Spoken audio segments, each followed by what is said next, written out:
សួស្តីបងប្អូនទាំងអស់គ្នាបាននៅក្នុងថ្ងៃនេះ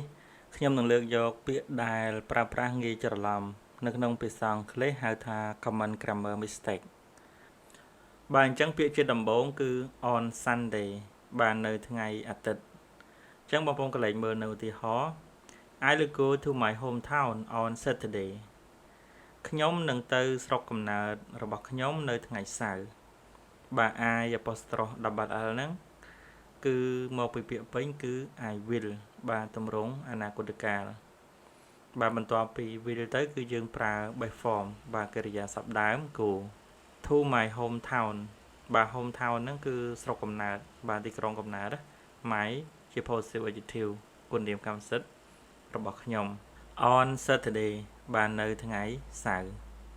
បាទអញ្ចឹងយើងបាននៅក្នុងប្រយោគយើង I will go to my hometown on Saturdayខ្ញុំនឹងទៅស្រុកកំណើតរបស់ខ្ញុំនៅថ្ងៃសៅរ៍អញ្ចឹងបងប្អូនចំណាំនៅពីមុខថ្ងៃបាទថ្ងៃទាំង7នៅក្នុងមួយសប្តាហ៍ហ្នឹងគឺយើងប្រើ preposition on Saturday ថ្ងៃសៅរ៍ on Sunday បាទថ្ងៃអាទិត្យបាទ on Monday ថ្ងៃច័ន្ទ on Tuesday បាទថ្ងៃអង្គារ on Wednesday បាទថ្ងៃពុធ on Thursday បាទថ្ងៃព្រហស្បតិ៍ on Friday ថ្ងៃសុក្រអញ្ចឹងគឺយើងប្រើ preposition on បាទនៅពេលខ្លះជួនកាលគឺច្រឡំប្រើ preposition at កាលណាដាក់ at មកគឺខុសឧទាហរណ៍ថា I'll go to my hometown at Saturday បាទអញ្ចឹងដាក់ preposition at មកគឺមិនត្រូវទេបាទ common grammar mistake បាទអញ្ចឹងគឺយើងប្រើ preposition on បាទអញ្ចឹងបងប្អូនកន្លែងមើលនៅឧទាហរណ៍ប្រយោគមួយទៀត I go to visit my grandmother on Sundays ខ្ញុំទៅសួរសុខទុក្ខលោកយាយរបស់ខ្ញុំនៅរាល់ថ្ងៃអាទិត្យបាទអញ្ចឹង visit ហ្នឹងគឺទៅសួរសុខទុក្ខបាទ go to visit ហ្នឹងគឺទៅសួរសុខទុក្ខបាទកិរិយាសព្ទ go ប្រែថាទៅបាទ visit នេះគឺប្រែថាសួរសុខទុក្ខ go to visit បាទទៅសួរសុខទុក្ខ my grandmother បាទ grandmother លោកយាយ on Sunday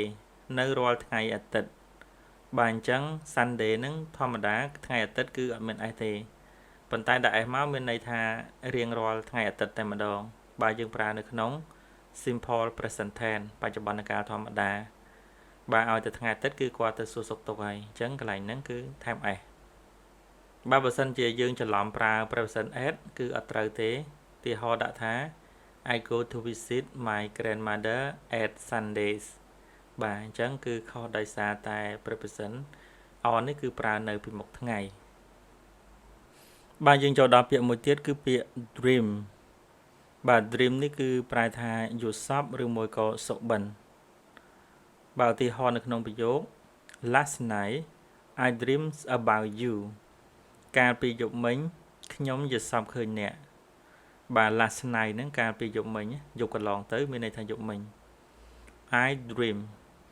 បាទ dream នេះគឺប្រែថាបានយល់សប្តិបាទសុបិនណាបាទកិរិយាសព្ទដើមគឺ dream បាទដល់ពេលបំបែកនៅក្នុងអតីតកាលគឺយើងអាចបំបែកបាន2 dream បាទទៅសេអក្សរ t ខាងចុងក៏បានឬមួយក៏ថែម ed ក៏បានបាទសម្រាប់អតីតកាល about you បាទយល់សប្តិឃើញអ្នកបាទអញ្ចឹងបងប្អូនឃើញថាយល់សប្តិឃើញអ្វីមួយបាទយើងប្រើពាក្យ about បាទ dream about បាទ preposition ហ្នឹងគឺយើងប្រើ about បាទបើសិនជាយើងច្រឡំប្រើ with គឺខុសតែម្ដងឧទាហរណ៍យើងដាក់ថា last night I dream with you បាទអញ្ចឹងគឺអត់ប្រើជាមួយនឹង preposition with ទេ dream នេះអញ្ចឹងបងប្អូនចំណាំគឺយើងប្រើជាមួយនឹង preposition about បាទពាក្យជាបន្តទៀតគឺពាក្យ look forward to បាទប្រែថារងចាំ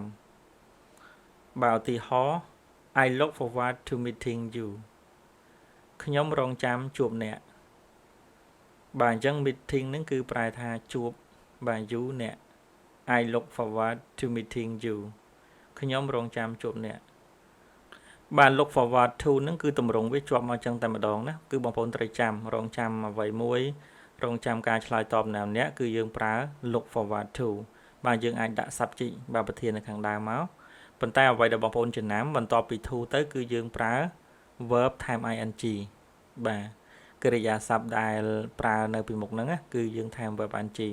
បាទដោយកិរិយាសព្ទ meet បាទ meet ហ្នឹងគឺប្រែថាជួបដល់ពេលប្រើជាមួយនឹង look forward to គឺយើងត្រូវថែម ing meet ទៅជា meeting បាទ I look forward to meeting you បាទយើងអត់អាចប្រើកិរិយាសព្ទទៅទេបានទេ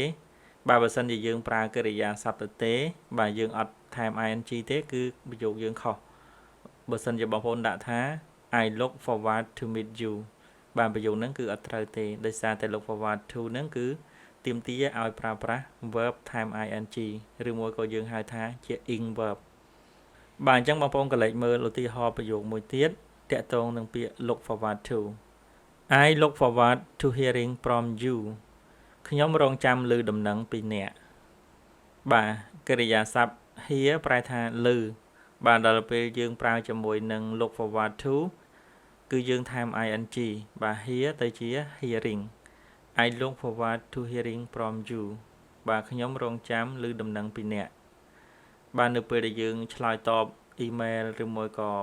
ដាក់ពាក្យអីចឹងទៅគឺចូលចិត្តប្រើនៅប្រយោគហ្នឹង I look forward to hearing from you បាទបើសិនជាបងប្អូនដាក់ hear ដោយអត់ប្រើថែម ing គឺខុសតែម្ដងណា I look forward to hear from you បាទអញ្ចឹងប្រយោគហ្នឹងគឺអត់ត្រូវទេអញ្ចឹងដាច់ខាតត្រូវប្រើ ing បាទអញ្ចឹងកិរិយាសព្ទនៅពីមុខ to ហ្នឹងគឺត្រូវថែម ing បាទពាក្យជាបន្តទៀតគឺពាក្យ promise បាទ promise នេះគឺប្រែថាសន្យាអញ្ចឹងបងប្អូនកលេចមើលឧទាហរណ៍នៅក្នុងប្រយោគ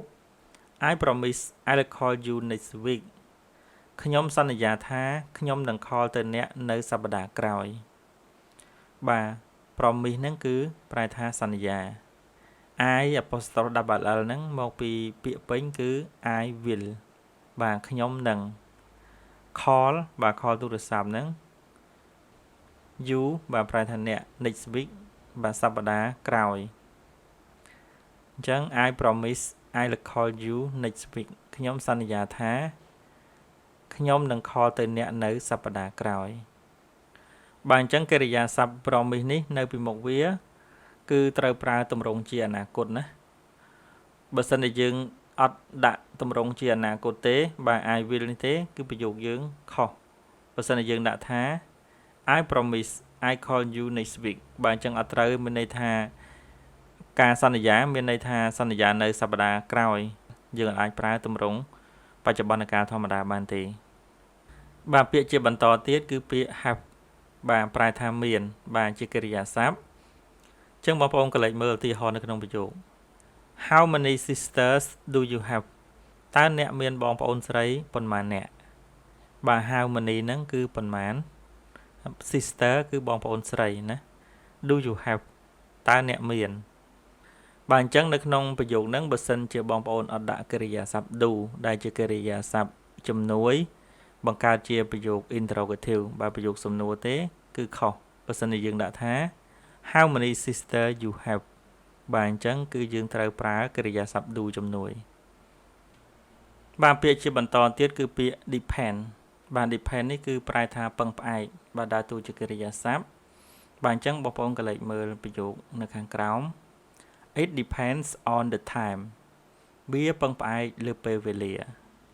បាទអញ្ចឹងនៅពីមុខពាក្យ depend ហ្នឹងគឺយើងប្រើ preposition on បាទ depend on បាទពឹងផ្អែកទៅលើអ្វីមួយបាទអញ្ចឹងបើសិនជាយើងច្រឡំដាក់ out គឺខុសតែម្ដងណា It depend on the time បាទប្រយោគហ្នឹងគឺអត់ត្រឹមត្រូវទេបាទបងប្អូនកលេចមើលនៅឧទាហរណ៍ប្រយោគមួយទៀត I'm depending on you to keep your promise ខ្ញុំពឹងផ្អែកលើអ្នកហើយកុំភ្លេចសន្យាណាបាទអញ្ចឹង am នេះគឺយើងសេទម្រង់កាត់មកពីទម្រង់ពេញគឺ I am បាទដល់ពេលយើងសេទម្រង់កាត់ I apostrophe m បាទយើងអានថា am depending on បាទពឹងផ្អែកទៅលើបាទពឹងផ្អែកទៅលើណាម្នាក់ depending on somebody បាទអញ្ចឹងបើពឹងផ្អែកទៅលើអ្នក depending on you to keep your promise បាទ keep ហ្នឹងគឺថែរក្សាបាទមានន័យថាកុំភ្លេច to keep your promise កុំភ្លេចពាក្យសន្យារបស់អ្នកបាទ promise ហ្នឹងគឺពាក្យសន្យាយករបស់អ្នកបាទថែរក្សាពាក្យសន្យារបស់អ្នកមានន័យថាកុំភ្លេចសន្យារបស់អ្នក បាននៅពីមុខ depending ហ្នឹងបើសិនជាយើងដាក់ preposition out គឺខុសតែម្ដងណាអញ្ចឹងបើសិនជាយើងច្រឡំដាក់ថា I'm depending on you to keep your promise បាទអញ្ចឹងប្រយោគហ្នឹងអត់ត្រឹមត្រូវទេបាទដោយសារតែកិរិយាសព្ទ depend ហ្នឹងគឺយើងប្រើជាមួយនឹង preposition on បាទអរគុណបងប្អូនដែលបានតាមដាននៅការបង្រៀនភាសាអង់គ្លេសនៅលើ Channel SChEnglish របស់យើងខ្ញុំបាទបើសិនជាបងប្អូនចង់តាមដាននៅវីដេអូដែលអាប់ដេតថ្មីបាទសូមចុចលើប៊ូតុង Subscribe ហើយនិងសញ្ញាកណ្ដឹងបាទសូមជម្រាបលាសូមអរគុណ